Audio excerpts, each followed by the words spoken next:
School of magic season 2 episode 37। Title उसे फिर से छूने की कोशिश करे। तुम्हें पता नहीं है कि अपनी शक्ति का उपयोग कैसे करना है। क्या तुम सच में सोचते हो कि तुम मुझे मार सकते हो? लोलन गुस्से से दहाड़ा। लाल रक्त की धुंध हवा में तेजी से फैलती है, लोलन के सामने तैरती हुई। लोलन के नियंत्रण में रक्त आश्चर्यजनक रूप से एक लंबी दरांती में बदल गया। खूनी दरांती आगे बढ़ी और समीक्षा पर जा गिरी, रास्ते में स्टील के बीम को तोड़ते हुए। लोलन ने क्रूरता से मुस्कुराहट भरी। चूंकि वह उसके पास नहीं हो सकती थी, इसलिए वह उसे नष्ट कर देगा। समीक्षा से पहले खून से बना विशाल रक्तदानी आ गया। लड़की को स्पष्ट रूप से यह नहीं पता था कि उसे चकमा देने के लिए अपनी गति का उपयोग कैसे करना है। धनाती ने उसकी कमर पर वार किया और उसे उड़ते हुए गिरा दिया। रेनोवेशन के दौरान बची कुछ ही दीवारों को समीक्षा के द्वारा तोड़ दिया गया। टुकड़े जगह जगह बिखर गए, यहाँ तक कि उसका शरीर भी इतना सख्त है। लोलन ने लगभग अपने नुकीले दांतों को दिखाते हुए टुकड़ों टुकड़ों को कर दिया। यदि वे इसके खिलाफ बचाव नहीं कर सकते थे तो उनका खून का टुकड़ा एक योद्धास्त्र के प्राणी को मारने में सक्षम था। हालांकि इसने उसकी कमर में फिसलने के बजाय केवल उड़ने के लिए दस्तक दी थी। इससे साफ पता चलता है कि समीक्षा का डिफेंस कितना शानदार था।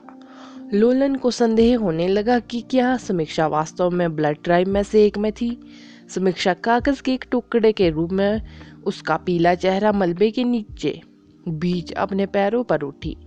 उसकी अमानवीय निगाहें लोलन पर टिकी थी। पिशाच ने उसकी बहन को मार डाला था, जो उसके परिवार की एकमात्र सदस्य थी। इस प्रकार समीक्षा लंबे समय से उसे अपने हाथों से मारना चाहती थी, और अब इस भयानक प्राणी ने उसे एक पिशाच में भी बदल दिया।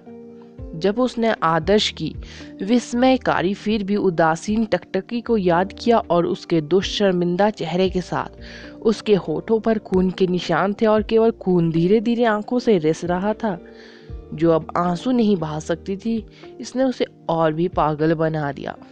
वह पिशाच से घृणा करती थी। अपने सबसे प्रिय व्यक्ति को दूर ले जाने के लिए उससे घृणा करती थी। वह गुस्से से पागल होने की कगार पर थी। पिशाच को मारने के एकमात्र विचार से उसका मन भर गया। वह गुस्से में थी कि वह अब उस आदमी का सामना नहीं कर सकती थी जिससे उसे हाल ही में इस पिशाच के कारण प्यार हो गया था। वह आदमी जो उसके नीरस जीवन में आशा की एक झलक लाया था। निराशा काफी हद तक उस सीमा को पार कर गई थी जिसे वह सहन कर सकती थी, जैसे कि उसे घाटी की तलहटी में फेंक दिया गया हो। उसने अभी तक अपने दयनीय जीवन का अंत इसलिए नहीं किया क्योंकि वह उस पिशाच को मारना चाहती थी जिसने सब कुछ नष्ट कर दिया था। समीक्षा ने अपनी कमर पर घाव को नजरअंदाज कर दिया। वह जिस भारी दुख का अनुभव कर रही थी, उसके कारण वह दर्द को महसूस नहीं कर पा रही थी। अतीत में उसके पास छोटे जानवरों को नुकसान पहुंचाने की हिम्मत भी नहीं थी, और अब वह उसके सामने पिशाच को टुकड़े टुकड़े करने के लिए दृढ़ थी। उसने लोलन में की तरफ हमला करना जारी रखा। उदास फर्श पर एक काली शैडो बाधाओं को पार करती हुई लोलन के सामने प्रकट हुई। उसकी आंखों से बहते हुए खून के साथ उसका चेहरा और भी भयानक लग रहा था, क्योंकि वह एक बार फिर अपने नुकीले पंजे बाहर निकाल गई थी। एक सर्द झोंका सफेद पंजों की कड़ी चोट के बाद आया। वह विशुद्ध रूप से पार्श्विक बल के माध्यम से अपनी घृणा को स्पष्ट रूप से प्रकट कर रही थी। स्वाइप वैम्पायर के शरीर पर बेतहाशा बह गए। लोलन बहुत फुर्तीला था। वह हमेशा समीक्षा के खतरनाक हमलों को चकमा देने में कामयाब रहा। अचानक लोलन रुक गया और समीक्षा पर अपनी उंगली उठाई। अंधेरे में बेतहाशा पंखों के अनगिनत जोड़े फड़फड़ाए। सभी दिशाओं से तेज पंखों वाले चमगादड़ों की एक बड़ी संख्या के रूप में चिल्लाहट सुनाई दे रही थी। वे लोलन के आदेशों का पालन कर रहे थे। लोलन एक मस्से में उड़ान भर रहे थे। उनमें से प्रत्येक ने समीक्षा के शरीर पर एक गहरा घाव छोड़ दिया, क्योंकि वे उड़ गए थे। अधिक चमगादड़ दिखाई देने लगे, लगभग समीक्षा के चारों ओर लपेटते हुए उसे आगे बढ़ने से रोक रहे थे। आप मेरे लिए कोई मैच नहीं है जैसे आप अतीत में थे, लोलन ने ठंडी मुस्कुराहट के साथ उपहास किया। लोलन की हथेली पर कालेपन की एक गांठ दिखाई दी जिससे एक बर्फीला असाधारण चमक निकल रही थी। लोलन ने काले पदार्थ को आगे बढ़ाया। इसकी जबरदस्त ऊर्जा समीक्षा में फूटी, जो अभी भी चमगादड़ों से घिरी हुई थी। प्रभाव से समीक्षा दूर तक गिर गई। फर्श के अंत के करीब जमीन में जोश से पटकने से पहले उसके शरीर ने हवा में एक चाप खींचा। उसका शरीर लुढ़कता रहा और अंत में स्टील के गिलास में पटकने के बाद ही रुका। काफी देर तक वह जमीन पर पड़ी रही। बेवकूफ औरत, मेरे प्रयास की बर्बादी क्या है? लोलन धीरे धीरे समीक्षा के शरीर के पास पहुंचे। उनकी आंखें घृणा और तिरस्कार से भरी थी। वह अभी भी अपनी लहूलुहान गर्दन को पकड़े हुए था। ब्लड ड्राइव के लिए खून बेहद कीमती था। इस प्रकार समीक्षा ने उसे गंभीर नुकसान पहुंचाया था। लोलन समीक्षा के पास पहुंचे और उसे एक हाथ से उठा लिया।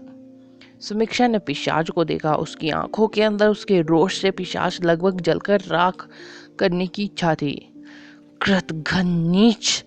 लोलन को भी बहुत गुस्सा आया। उसने हिंसक रूप से समीक्षा को पास की दीवार में पटक दिया। दीवार स्टील के कान से बनी थी और जब समीक्षा का शरीर उसमें पटका गया तो वह लगभग ऐसा लगा जैसे टूट गया हो। ऐसा लग रहा था कि लोलन जानबूझकर समीक्षा को प्रताड़ित कर रहा है और उसे फिर से उठाकर दीवार के एक अलग हिस्से में पटक रहा है। एक साधारण इंसान अब तक टुकड़ों में टूट चुका होता, इसलिए उसके जीवन को खतरे में डाले बिना उसके परिवर्तन के बाद समीक्षा की कुछ हड्डियों को ही तोड़ा गया था। समीक्षा का शरीर जितना मजबूत था, लोलन उतना ही क्रोधी हो गया। उसका वंश इस कुत्तिया से कैसे नीचा है। जोरदार टक्कर के बाद स्टील का शीशा चकनाचूर हो गया। कांच के नुकीले टुकड़े इधर उधर बिखर गए। समीक्षा लगभग खिड़की से बाहर गिर गई। किनारे के बगल में जमीन से टकराई हवा गरजती इंच दूर। उसने अपने दांत भींचे और अपने पैरों पर उठने की कोशिश की। रोज फ्लेम्स! फर्श के प्रवेश द्वार पर एक धधक थी। रोज के रंग की फ्लेम दिखाई दी। इसकी रोशनी ने लोलन के मुस्कुराते चेहरे को प्रकट करते हुए उदास फर्श को तुरंत रोशन कर दिया। आग की लपटें बाहर निकलने के कगार पर। आदर्श की दाहिनी कलाई पर एक ब्रेसलेट में वापस आ गई थी। उसे फिर से छूने की कोशिश करो। जलती हुई मुट्ठी अंधेरे में बह गई। एक विशाल उग्र पंच ने पूरे फर्श पर यात्रा की और लगभग पूरे क्षेत्र को भर दिया। दी फेयरी फिस्ट ने लोलन को मारा, जो समय पर अपना बचाव नहीं कर सका। फायर फिस्ट के जबरदस्त प्रभाव से उसका शरीर स्टील के गिलास में जोर से पटक दिया गया। टक्कर से स्टील का कांच टुकड़े टुकड़े हो गया। आग की लपटों की तरह फर्श से आग की लपटें फूट पड़ी। आकाश को एक लाल धधकते रंग द्वारा रोशन कर दिया गया। आदर्श के मुक्के से पिशाच को इमारत से बाहर फेंक दिया गया। उसका शरीर आग की लपटों में घिर गया था और इस सड़क पर एक स्वनिर्मित गड्ढे में फिसलने से पहले पूरी 40 मंजिल नीचे गिर गया था। School of magic season 2 episode 38 title क्रोध में वैम्पायर के खिलाफ फाइट। समीक्षा ने अपना सिर उठाया और आदर्श को फ्लेम से लुप्त रोशनी के माध्यम से उसके पास आते देखा। उसने कुछ महसूस किया और जल्दी से अपने चेहरे को अपने हाथों से ढक लिया। उसे डर था कि आदर्श उसके नुकीले दांत देख लेगा। उसे कुछ पता नहीं था कि इन घिनौनी बातों को कैसे छुपाया जाए। जब वे उसके मुंह के बाहर उजागर हुए तो वह एक राक्षस की तरह महसूस कर रही थी और उसने आदर्श का खून पीने के लिए भी उसका इस्तेमाल किया था। धिक्कार है, धिक्कार है, तुम अपनी मृत्यु मांग रहे हो। खिड़की के बाहर से पिशाच की भयंकर दहाड़ सुनाई दी। ऊंचाई से गिरने के बावजूद वह कीमा नहीं बना। इसके बजाय वह एक बल्ले में बदल गया और वापस फर्श पर उड़ गया। चमगादड़ के पंख भयानक थे। पंखों की हड्डियों के चारों ओर लिपटे तेल से सने विशाल चमड़े की तरह एक लंबी दीवार की तरह, जब वे पूरी तरह से विस्तारित थे। लोलन गुस्से में वापस फर्श पर चला गया और अपनी शाते चमकती आंखों को आदर्श पर घुमाया। इस धर्मात्मा मैजिशियन के कारण सब कुछ गलत हो गया था, जिसमें उसे परिवार से बाहर निकाल दिया गया था और अपने पसंदीदा शिकार को खो दिया था। जिन लोगों ने वैम्पायर के साथ खिलवाड़ करने की हिम्मत की, वे सभी अपनी लाशों और आत्माओं के गायब होने के साथ समाप्त हो गए। चूंकि लोलन अब नियमों से बंधा हुआ नहीं था, वह इस बात की परवाह नहीं करेगा कि वह व्यक्ति मैजिशियन था या नहीं। विनाश का पंजा। लोलन के चारों ओर खून की एक चिपचिपी गांठ दिखाई दी, जो तेजी से एक विशाल पंजे का आकार ले रही थी। जैसे ही लोलन ने अपना हाथ आगे बढ़ाया, खून से बना पंजा आदर्श पर टूट पड़ा। पंजा फर्श से गुजरा, इतना बड़ा कि उसमें आदर्श की पूरी आकृति समा सके। आदर्श ने अपनी सुरक्षा को कम करने की हिम्मत नहीं की। बिखरने वाली रोशनी से फैली शैडो में उसका शरीर जल्दी से घुल गया। आदर्श को टुकड़ों में पिंच करने की कोशिश करते हुए पंजा कसकर बंद हो गया। दुर्भाग्य से इसने केवल आदर्श के बाद की छवि को पकड़ा था, क्योंकि असली आदर्श शैडो की एक गांठ में बदल गया था, जो दीवार की दूसरी तरफ बढ़ रहा था। छोटी सी चाल, लोलन ने मजाक उड़ाया। वह शैडो एलिमेंट से बहुत परिचित था। इस प्रकार शैडो के माध्यम से एक साधारण स्थानांतरण उसकी अंधेरे दूषित आंखों से बचने के लिए पर्याप्त नहीं था। जैसे ही लोलन ने अपने हाथों को स्वाइप किया, फर्श पर अंधेरे से चीखें सुनाई दे रही थी। ठंडी झिलमिलाहट हुई, क्योंकि तेज पंख तेजी से फड़फड़ाए। उनकी आंखें लाल चमक से निकल रही थी। यह नाइट ब्लेड चमगादड़ थे।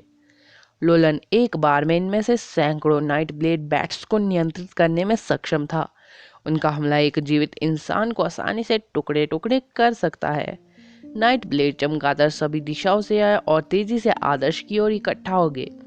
आदर्श जानता था कि इमारत में जगह सीमित थी, तो उन्हें अपनी पूरी ताकत का उपयोग करने से रोक रही थी। उसने जल्दी से गंभीर रूप से घायल समीक्षा को पकड़ लिया और स्टील के गिलास के बीच की खाई की ओर भागा। टक्कर से स्टील का गांच टूट गया और टुकड़े आदर्श के साथ 40वीं मंजिल से नीचे गिर गए। क्या आपको लगता है आप मुझसे दूर भाग सकते हैं? उनके पीछे से लोलन की धौंकनी आवाज आई। दहाड़ के बाद नाइट ब्लेड चमगादड़ों की चीखें सुनाई दी। चमगादड़ काले गैस के बादल की तरह इमारत से बाहर निकल आए, गिरने वाले आदर्श का लगातार पीछा करते हुए। उनका वंश काफी तेज नहीं था। आदर्श के शरीर के कई हिस्से नाइट ब्लेड चमगादड़ों के पंखों के कट से ढके हुए थे। समीक्षा ने आदर्श को चमगादड़ों के हमले से बचाने के लिए तुरंत अपने शरीर का इस्तेमाल किया, भले ही वह घावों में ढकी हुई थी। नाइट ब्लेड चमगादड़ एक निश्चित भाग पर ध्यान केंद्रित किए बिना उसके शरीर पर केवल उथले कट छोड़ सकते थे। सामान्य मनुष्यों की तुलना में उसके शरीर की संरचना असाधारण थी, मैजिशियनों से भी अधिक शक्तिशाली। काले जीवों के झुंड ने आदर्श का पीछा किया, जिसने उसकी उड़ने वाली शैडो डाली, क्योंकि वह लगभग जमीन पर उतर गया था। उनकी आकृति इमारतों की शैडो के बीच जल्दी से घुल गई और रोशनी वाली सड़क की ओर बढ़ गई। गली सुनसान थी। गली वित्त कंपनियों से भरी हुई थी और इनके अधिकांश कामकाजी घंटे केवल 9 to 5 थे। घड़ी में 7 बजते ही यहाँ कोई पैदल यात्री दिखाई देना दुर्लभ था। निकटतम आवासीय क्षेत्र लगभग आधा किलोमीटर दूर था। सड़क पर गुजरने वाली कारों की संख्या लगभग 0 थी और चौराहों पर ट्रैफिक लाइटें महज सजावट थी। आदर्श फ्लाइंग शैडो का इस्तेमाल करते हुए चौराहे की ओर तेजी से दौड़ा और आगे की यात्रा करने में असमर्थ रहा जब केंद्र में शैडो कम होगी।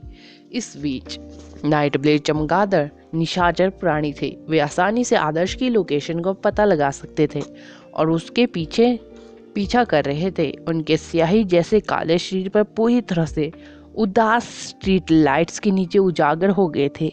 सभी एक साथ सघन रूप से भरे हुए थे। अभी भी मेरा पीछा कर रहे हो? मैं तुम सबको मार डालूंगा।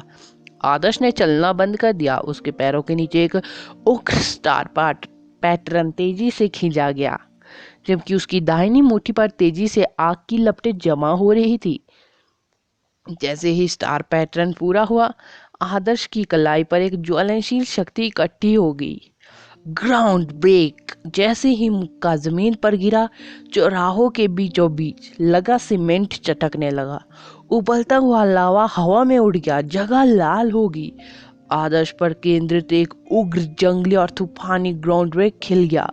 आदर्श ने पंच को ठीक उसके सामने जमीन पर फेंका था और उसमें से निकली आग ने उसे पूरी तरह से ढक लिया, मानो उसका पूरा शरीर जल गया हो। नाइट ब्लेड चमगादड़ आदर्श के टुकड़े टुकड़े करने की योजना बना रहे थे। हालांकि उनकी संख्या के बावजूद वे जल्दी से आग की लपटों में जलकर राख हो गए। उनमें से एक बड़ा हिस्सा जलकर मर गया और तुरंत मिटा दिया गया। आग अभी भी बेतहाशा फैल रही थी। आदर्श का शरीर आग से लाल धधक रहा था, एक ज्वालामुखी की तरह लग रहा था जो किसी भी सेकंड में फट जाएगा।